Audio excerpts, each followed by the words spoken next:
एक शहर में प्रतिवर्ष माता पिता अपने पुत्र को गर्मी की छुट्टियों में उसके दादा दादी के घर ले जाते। 10 से 20 दिन सब वहीं रहते और फिर लौट आते।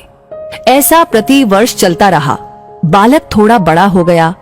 एक दिन उसने अपने माता पिता से कहा कि अब मैं अकेला भी दादी के घर जा सकता हूँ, तो आप मुझे अकेले को दादी के घर जाने दो।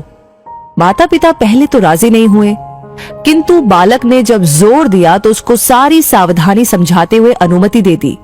जाने का दिन आया। पिता बालक को छोड़ने स्टेशन गए। ट्रेन में उसको उसकी सीट पर बिठाया, फिर बाहर आकर खिड़की में से उससे बात की, उसको सारी सावधानियां फिर से समझाई।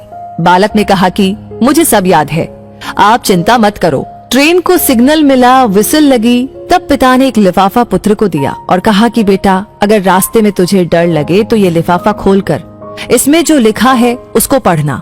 बालक ने पत्र जेब में रख लिया। पिता ने हाथ हिलाकर विदा किया। ट्रेन चलती रही।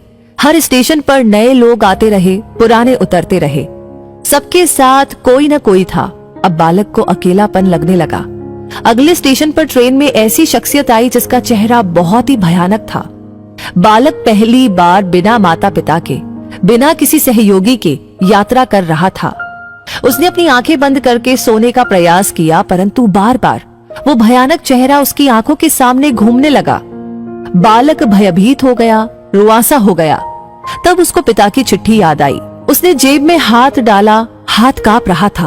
पत्र निकाला, लिफाफा खोला और पढ़ा। पिता ने लिखा था, तू डरना मत, मैं पास वाले कंपार्टमेंट में ही हूँ, इस गाड़ी में बैठा हूँ। बालक का चेहरा खिल उठा। सारा डर काफूर हो गया।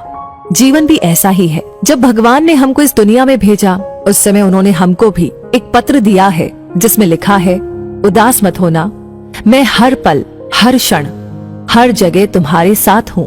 पूरी यात्रा तुम्हारे साथ करता हूँ, केवल तुम मुझे स्मरण रखते हो। सच्चे मन से याद करना, मैं एक पल में आ जाऊंगा।